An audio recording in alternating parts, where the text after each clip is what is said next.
Niining panahon nga ang putling ebanghelyo gihagit sa mga hiwi nga pagtulunan. Kinahanglan mubarog ang mga tinunan ni Kristo sa pagpakigbisog sa paglaban sa pagtuo nga makausa ug alang sa tanang panahon gihatag sa Dios ngadto sa iyang katawhan. Maoy hinungdan nga namugna kining tulumanon ang putling ebanghelyo. 30 minutos nga pagsabwag sa tinuod nga ebanghelyo kauban ni Pastor Jeremias Hangad. Ang putling ebanghelyo tulumanon nga gihatod kaninyo sa Unidos Community Bible Fellowship sa Unidos Plaridel, Misamis Occidental. Ang putling ebanghelyo, ang putling ebanghelyo, ang putling ebanghelyo.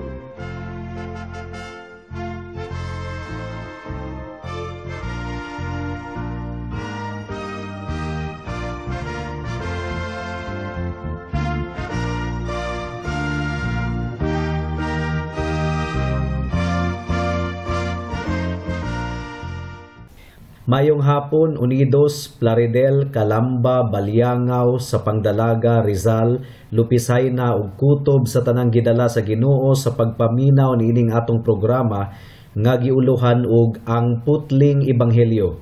Sa makausapa kini ang inyong igsuon ug higala sa kahanginan si Pastor Jeremias Laure Hangad sa Unidos Community Bible Fellowship, dinuyugan sa iglesia nga nag-sponsor niining atong programa, ang Salitran Covenant Bible Church sa Barangay Salitran, Dakbayan sa Dasmariñas, Probinsya sa Cavite. Akong gipaabot ang espesyal nga pagpanimbaya sa akong lolo nga si Isabelo Laure Sr. sa Lawis, New Look, Plaridel, ug sa akong igsuon nga si Dulce Hangad nga naminaw karon. Ang atong teksto ning takna sa kahaponon makita sa Mga Buhat Kapitulo 13 versikulo 1 hangtod sa 3. Ang giingon dire, sa simbahan sa Antioquia dihay mga propeta ug mga magtutudlo nga si Bernabe, si Simeon nga gianggaag Negro, si Lucio nga taga Cirene, si Manain nga namatuto uban ni Gobernador Herodes ug si Saulo. Usa ka adlaw ni ana samtang nagsimba sila sa Ginoo ug nagpuasa, miingon kanila ang Espiritu Santo, igahin alang kanako si Bernabe ug si Saulo alang sa buluhaton nga maoy hinungdan sa pagtawag ko kanila. Busa nagpuasa sila ug nagampo ug gipandungan nila sa ilang mga kamot si Bernabe ug si Saulo ug unya ilang gipalakaw sila. Si Henry Martin, usa ka misyonary ngadto sa India sa una, miingon nga ang Espiritu ni Kristo espiritu sa mga misyon. Ug kung mas nagkaduol kita kaniya, musamot gayod ang atong tinguha alang sa buluhaton sa pagpangmisyon.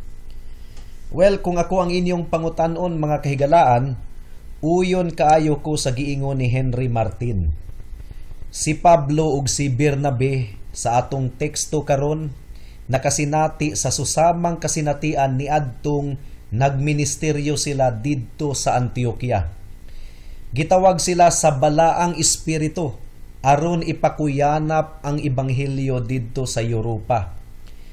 Nagsugod sa pagsimba ang buluhaton sa pagmisyon. Sumala sa atong teksto, ang sugilanon nahitabo didto sa simbahan sa Antioquia, diin atua ang mga propeta ug mga magtutudlo. Apan sa dili pa kita mo padayon mga kahigalaan, kinahanglang linawon usa nato ang importanteng mga punto. Ang giingon sa atong teksto, aduna pay mga propeta didto sa simbahan sa Antioquia ni adtong panahuna. Well, aduna pay mga propeta ni adtong panahuna tungod kay wala pa man makumpleto ang tibuok Biblia. Apan sa atong kapanahunan karon, wala nay gitawag og direct revelation nga madawat ni bisan kinsa gikan sa Ginoo. Kining direct revelation mga kaigsuunan mao kining literal nga madunggan sa mga tawo ang tingog sa Ginoo. Wala na sa atong kapanahunan karon tungod kay ang tanang plano sa Dios gipadayag na sa Biblia. The Bible is already complete. The age of direct revelation from God has already passed. Aduna pa ba gihapoy prophetic ministry ang simbahan karon? Wala na kung maghisgot kita og direct revelation nga madunggan sa mga tao ang literal nga tingog sa Ginoo. Pero in a sense, aduna pa gihapoy prophetic ministry apan dili na pinaagi sa direct revelation kundili pinaagi na sa gitawag og public proclamation of the Word of God. Diin ang magwalali, susama sa mga propeta sa unang kapanahunan nagadeklarar sa mensahe sa Dios ngadto sa mga katawhan. Sama sa mga propeta sa una, ang mga magwalali nagaabli sa ilang mga baba ug nagaingon, "Thus says the Lord," o ang Dios nagaingon. Dili magpanuko ang mga magwalali sa pagtudlo, pagbadlong, pagtulid o pagbansay sa mga katawhan diha sa pagkamatarong. Sama sa mga propeta kaniadto, ang mga magwalali nagaingon usab og taliabot ang mga adlaw. Ang kalainan lang sa mensahe sa mga propeta kaniadto ug sa mga magwalali karon mao nga natuman na ang tanang mga panagna tungod kay miabot na ang Dios ug manluluwas nga si Hesukristo nga maoy unod sa mga panagna sa mga propeta sa daang tugon sa Biblia. Sa katapusan, susama sa mga propeta kaniadto, ang mga magwalali karon nagaproklamar mahitungod sa umaabot nga adlaw sa paghukom, diin pagahukman ni Jesus ang tibuo kalibutan sa pamaagi nga matarong gayod. Apan kinahanglan natong hinumduman nga ang basihan sa atong mga pagwali mao ang Biblia lamang ug dili ang mga panan-awon kuno ni so and so. Nakigistorya kuno ang Dios kaniya, gipadamgo kuno siya, etc. etc. No, dili ka na ang basihan sa atong pagwali karon. Ang nahasulat lamang sa Biblia ang atong iwali ug wala nay lain pa. So sa atong teksto karon, samtang nagsimba ang iglesia didto sa Antioquia, nagpadayag ang balaang espiritu kanila nga igahin si Pablo ug si Bernabe alang sa buluhaton sa pagpangmisyon ngadto sa dapit sa mga Hintil. Ang balaang espiritu usa ka persona, dili siya murag hangin lang sumala sa gitudlo sa mga saksi ni Jehova. No, ang balaang espiritu persona. Ug sa atong teksto karon, nakig-istorya gayon siya mismo sa simbahan didto sa Antioquia nga ipagahin si Pablo ug si Bernabe alang sa misyon. So we cannot avoid emphasizing once again the mysterious doctrine of the Holy Trinity nga klaro kaayo nga gitudlo sa Biblia. There is only one God, but that one God exists in three distinct persons, the Father, the Son, and the Holy Spirit. Adunay tulo ka bahin ang atong pamalandong ning takna sa kahaponon. Una, nagatawag ang Dios alang sa pagpangalagad kaniya sila nga iyang mga pinili. Ikaduha, ang iglesia ang nagpamatuod o nagbalido niini nga pagtawag. Ug ikatulo, ang iglesia ilalom sa pagmando sa balaang espiritu mao ang nagpadala og mga misyonero inubanan sa mga pag-ampo ug suporta niini. Mudangat na kita sa unang punto. Nagtawag ang Dios alang sa pagpangalagad kaniya sila nga iyang mga pinili. Basahon nato ang bersikulo 2 sa atong teksto. Ang giingon dire, usa ka adlaw ni ana samtang nagsimba sila sa Ginoo ug nagpuasa, miingon kanila ang Espiritu Santo, igahin alang kanako si Bernabe ug si Saulo alang sa buluhaton nga maoy hinungdan sa pagtawag ko kanila. Makita nato diri mga kahigalaan nga ang Dios ang nagahin sa iyang mga sulugoon alang kaniya. Atong gikonsulta ang original nga Griego nga pinulungan sa pulong nga gahin ug nagpasabot kini nga ilain o himuon nga pinasahi. Well, ang mga katawhan sa Dios sa kinatibuk-an, mga nilain nga mga katawhan gikan sa kalibutan.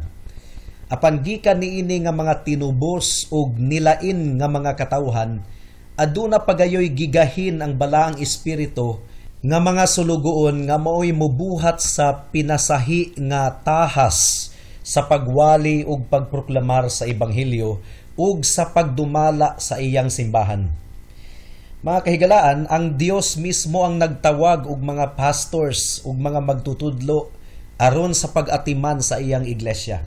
Paminawan ninyo ang giingon sa Buhat kapitulo 20 bersikulo 28. Ang giingon dire, bantayin ninyo ang inyong kaugalingon ug ang tanang mga magtutuo nga gitugian sa Espiritu Santo aron inyong amumahon. Ang simbahan nga gipalit sa Dios pinaagi sa iyang dugo.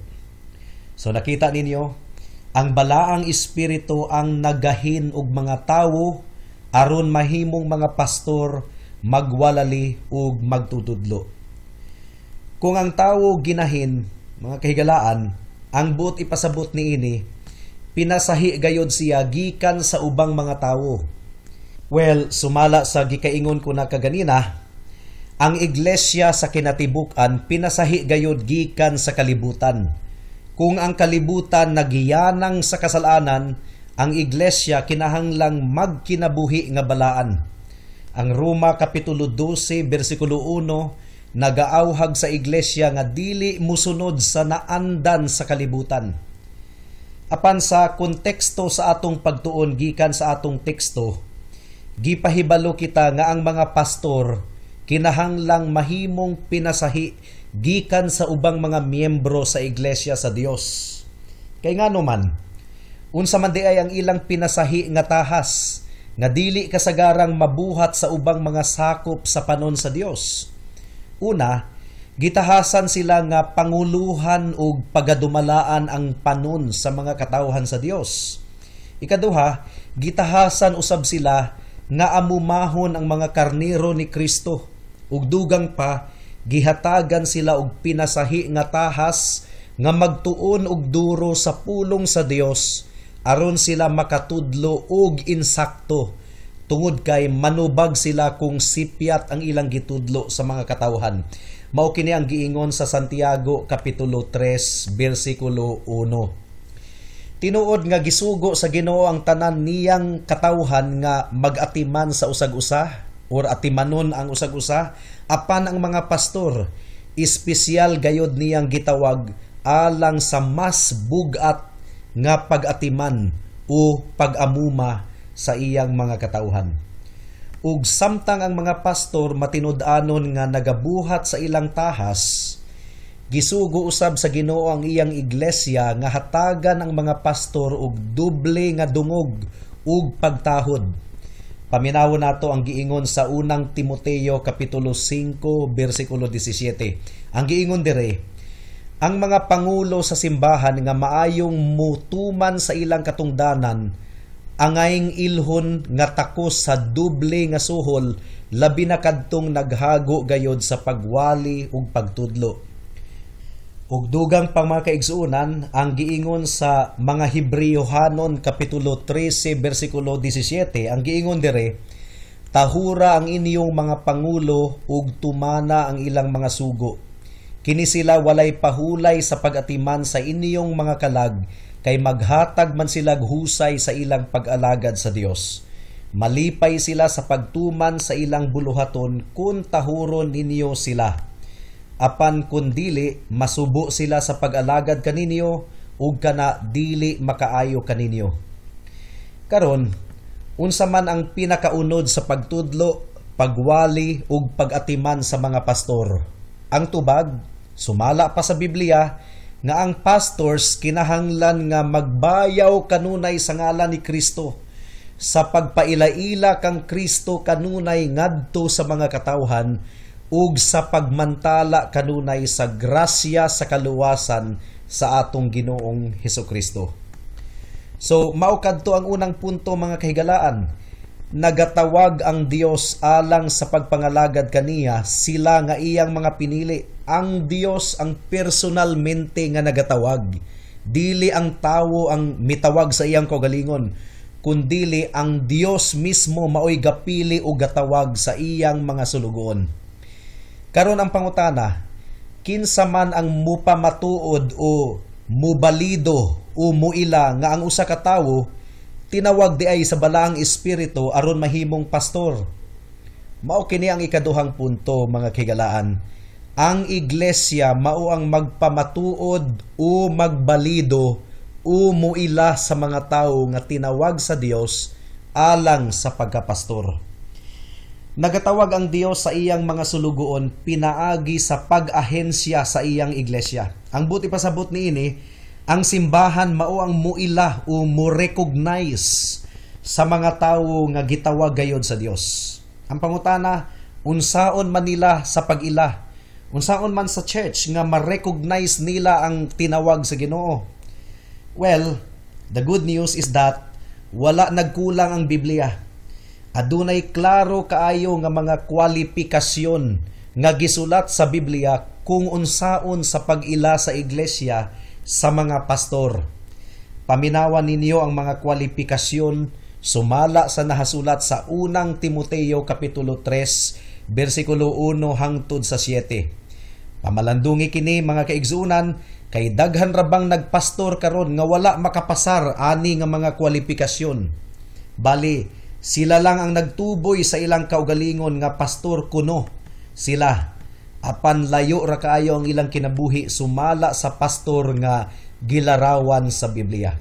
Mao nga paminawa kini og duro mga kahigalaan, unang Timoteo kapitulo 3 bersikulo 1 hangtod sa 7. Ang giingon dere, tinuod kining maong panultihon, ang nagtinguha nga mahimong pangulo sa simbahan, nagtinguha og maayong buhat.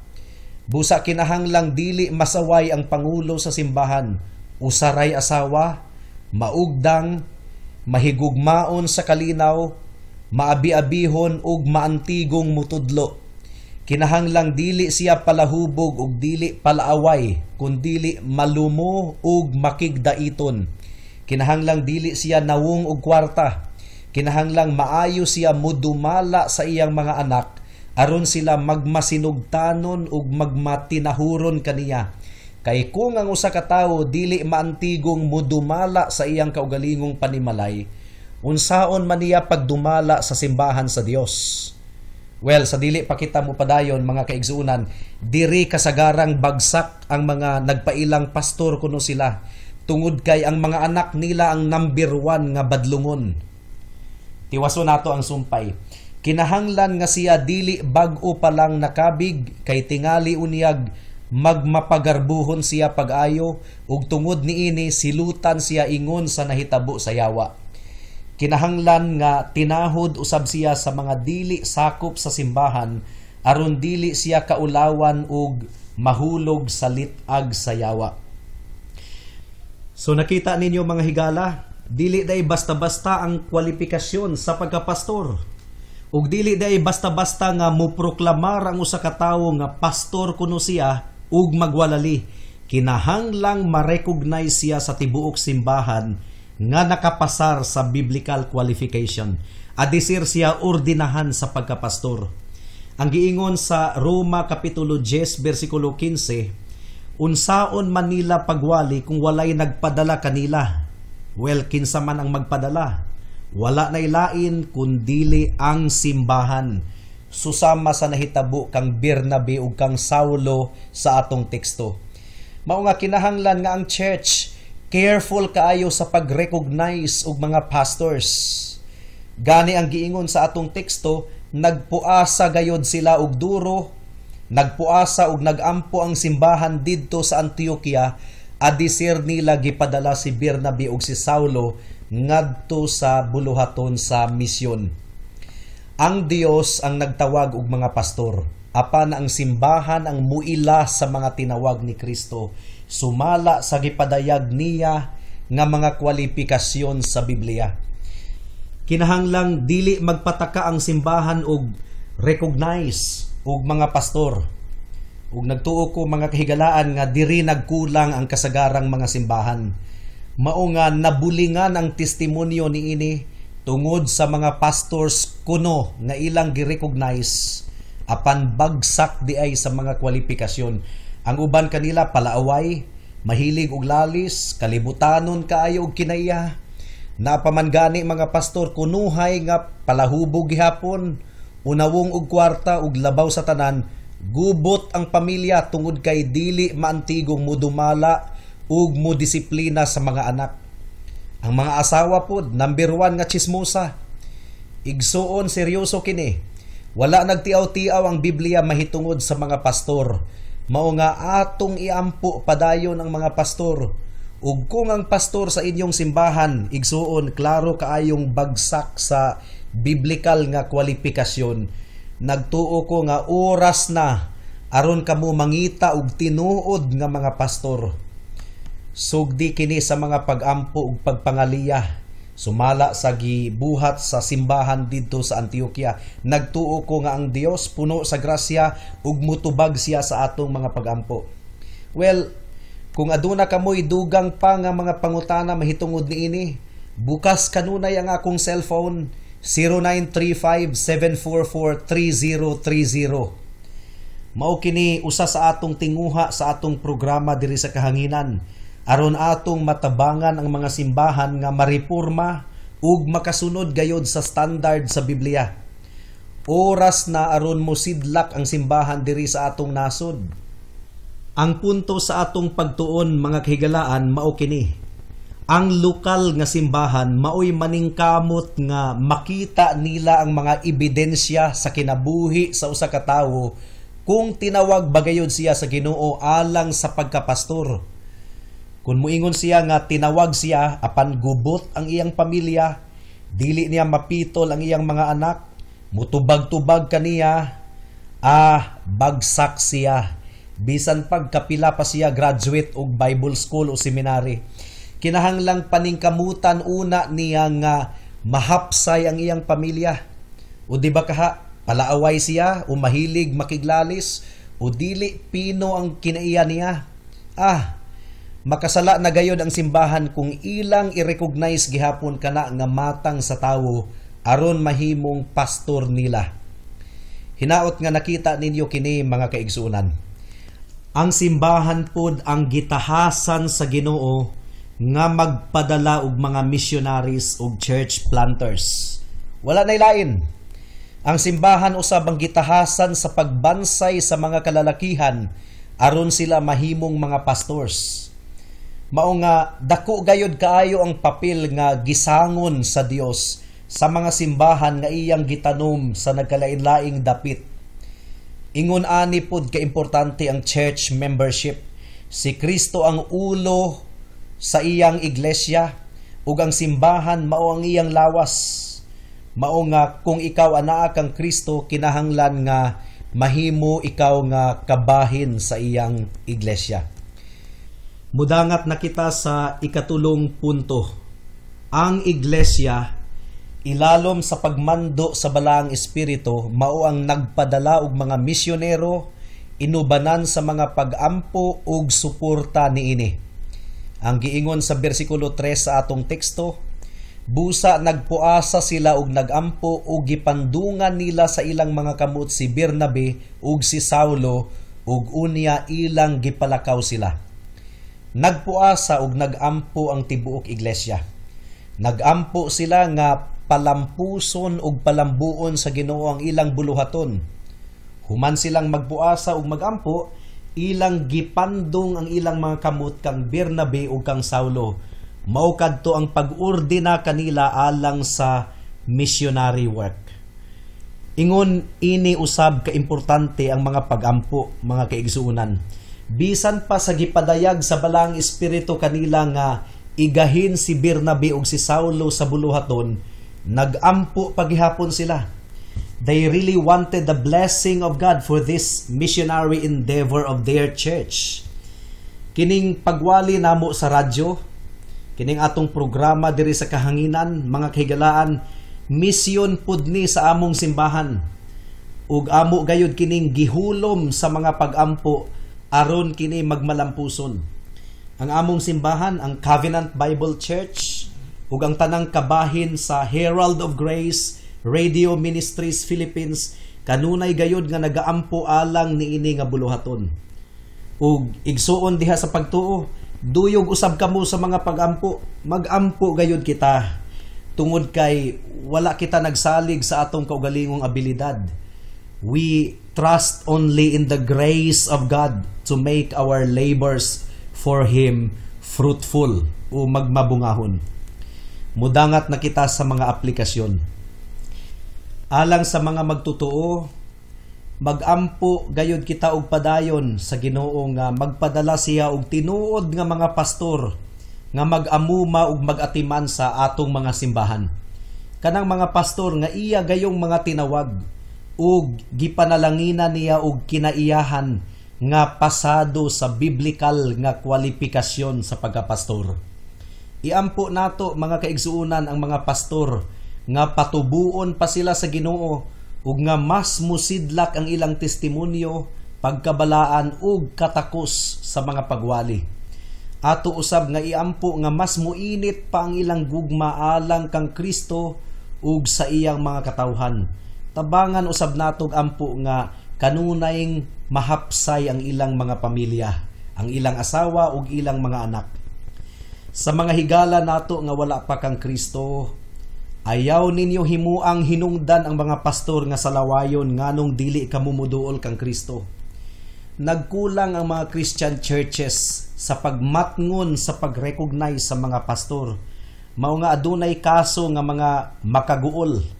Apan dili ka na balido nga katarungan nganong dili ikaw maghinulsol sa imong mga sala higala ug mudangop kang Kristo ingon nga imong bugtong Dios ug manluluwas. Ayaw na og padugayi pa ang imong kahimtang. Makasasala ikaw ug dili nimo kayang luwason ang imong kaugalingon. Unsa may imong paglaom aron ikaw maluwas? Si Kristo lamang ang imong paglaom higala. Siya ang nag-ula sa iyang dugo didto sa cross aron mabayaran ang kinatibuk ang silot sa mga sala. Ang kamatayon ug pagkabanhaw ni Jesus maoy basihan sa imong kaluwasan. Undangin na og salig ang imong maayong buhat alang sa imong kaluwasan tungod kay ang imong pagkamatarong susama lamang sa dinug-an nga panapton at tubangan sa Ginoo. Mao kanay giingon sa Biblia. Si Kristo lamang ang makaluwas kanimo, duol kaniya karon kay basin ug ugma ulahi na ang tanan. Amen ug amen. Hangtod din hilang kita taman sa atong pagtuon karong taknaa tungod kay wala na kitay oras pa. Sa makausapa giimbitar ko kamo sa pagtambong sa atong panimbahon ugmang adlaw, adlawng Domingo, adlaw nga igpapahulay alas 2 sa hapon sa panimalay ni Winstro hangad sa Unidos. Daghang salamat. Ang sulat ni Pablo alang kang Tito. Tito, Kapitulo 1. Gikan ni Pablo, sulugoon sa Dios ug apostol ni Hesukristo. Gipili ako ug gipadala aron paglig-on sa pagtuo sa katawhan nga pinili sa Dios. Nagsulat ako kang Tito, ang matuod kong anak sa pagtuo nga atong gibatunan. Ang Dios nga Amahan ug si Kristo Jesus nga atong manluluwas maghatag unta kanimo grasya ug kalinaw. Gibilin ko ikaw sa Kreta aron imong atimanon ang mga butang nga wala pa mahuman ug aron magtudlo kag mga pangulo sa iglesia sa matag lungsod sumala sa akong gisugo kanimo. Ang usa ka pangulo sa iglesia kinahanglan dili sa lawayon, kinahanglan usaray iyang asawa ug ang iyang mga anak magtotoo, dili mapatuyangon ug dili masupilon. Kay gitugyanan man siya sa pagpangulo sa buluhaton sa Dios, kinahanglan dili siya sa lawayon, dili garboso, dili dali nga masuko, dili palahubog, dili bangis ug dili hakog.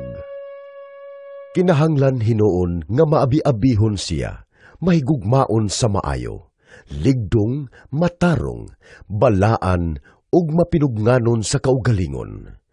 kinahanglan nga magpabilin siyang ligon diha sa kasaligan nga pagtulunan nga gitudlo kaniya aron makadasig siya sa uban ug makabadlong sa sayop niadtong musupak niini. Alang sa dugang nga mga pangutana, mahimong mo text kang Pastor Jeremias hangad sa 0935-744-3030.